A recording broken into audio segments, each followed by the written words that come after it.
Jamhuri ya Muungano wa Tanzania tena.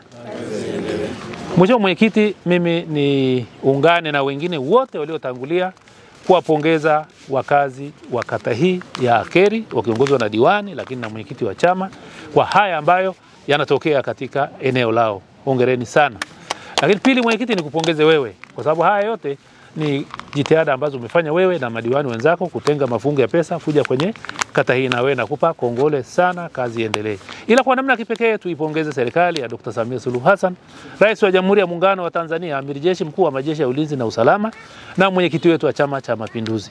Kiukweli sio kwamba nataka niisemee awamu zilizopita vibaya, lakini jamani, wanasema mnyonge muoneeni, lakini haki yake mpeni. Dr. Samia ameitendea haki nafasi yake, na mimi nafikiri, mimi mara nyingi nasema tumuombee afya njema. Swala la mitano tena sio tatizo, lakini Mungu basi amfikishe huko kwenye mitano tena, na kila mtu kwa imani yake, kwa dini yake, kwa kabila yake amuombee afya njema Mheshimiwa Rais Dr. Samia Suluhu Hassan. Jambo la pili, nitoe pongezi zingine za dhati kwa mkuu wetu wa mkoa Mheshimiwa Paul Christian Makonda. Jamani, mimi nafikiri Makonda ameutendea mkoa wetu haki. Kama mwenyekiti wa ALAT mkoa wa Arusha, niseme miradi yote tuliyoipitisha tumeiapprove katika wilaya hii ya Arumeru.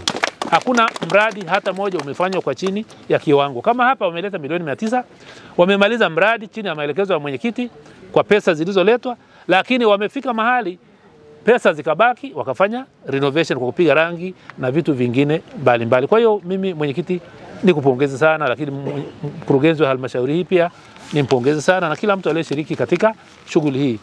Jamhuri ya Muungano wa Tanzania. Kazi iendelee. Mheshimiwa Mwenyekiti, kwanza nionyeshe furaha yangu na nichukue nafasi hii kumshukuru sana Mheshimiwa Rais wa Jamhuri ya Muungano wa Tanzania kwa kuleta fedha zaidi ya milioni 900 kwenye halmashauri hii ya Meru. Na nipende tu wakati daktari anawasilisha pale nikasema labda ni engineer yuko kazini, kumbe ni daktari. Hongera sana kwa jinsi ulivyokaa na kuwasilisha taarifa yako nzuri iliyojaa bashasha. Mimi kikubwa nataka niseme tu kwenye mkutano huu, Mheshimiwa Mwenyekiti, nimshukuru sana Mheshimiwa Rais. Na sote kama Watanzania tuendelee kumwombea Mheshimiwa Rais kwa Mwenyezi Mungu. Mungu ampe maisha marefu kwa sababu anaitendea haki Tanzania.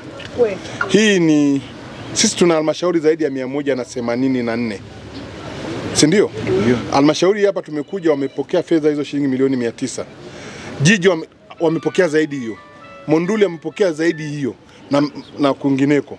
Sasa mimi nadhani kipekee niseme tu kwamba tuna kila sababu ya kuendelea kumwombea kwa Mungu. Mungu ampe maisha marefu ili angalau kwa miaka 5 hii mingine inayekuja ambayo tayari chama chetu kishampa idhini ya kuwa mgombea pekee yeye pamoja na mgombea mwenzake Dr. Nchimbi, tuendelee kuwasemea kwa sababu cha kuwasemea tunacho na sababu ya kusema tunayo na nia ya kusema ipo, kwa sababu kazi nyingi zimefanyika na za mfano ambayo miaka yote unaweza kujiuliza.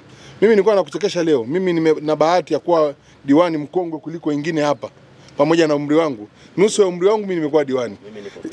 Unanifuatia kidogo. Ni wakati ambao imefanyika kazi nyingi za maendeleo, hususan kwenye sekta ya afya, sekta ya elimu. Yaani amegusa zile key ambazo kimsingi mtu yoyote na kiongozi yoyote amefanyia kazi. Mwisho niseme nimpongeze viongozi wote wa wilaya hii akiongozwa na mwenyekiti wa halmashauri pamoja na mkurugenzi, daktari na mheshimiwa diwani wa kata hii na timu yake ya kamati ya siasa ya kata na mwenyekiti kwa kuja kutembelea. Ni mara chache sana tunapokwenda tunakuta viongozi wa chama wote wapo. Unaona ni jinsi gani kuna muunganiko mzuri na taarifa iliyojaa ambayo haitakuwa na mashaka. Kwa hiyo mimi kipekee Mheshimiwa Mwenyekiti, nimefurahi sana kuona mradi huu uliotekelezwa. Yaani hatuna maswali. Mheshimiwa Diwani unapita, Mheshimiwa Rais anapita, kuna nini kingine? Mheshimiwa Mwenyekiti, nakushukuru. Nawapongeza sana halmashauri pamoja na serikali nzima kwa ujumla, lakini na watendaji, kwa sababu hapa ukisikiliza mwenyekiti, watu wamejiorganize. Unajua maelezo tuliyopata kwa kupitia taarifa, ni nadra sana kupata namna hiyo. Imeeleza 1, 2, 3 mpaka mwisho. Lakini vile vile jinsi daktari alivyotueleza, sitaki kurudia sana, lakini kwa kweli daktari natamani hata uhamie Karatu tu.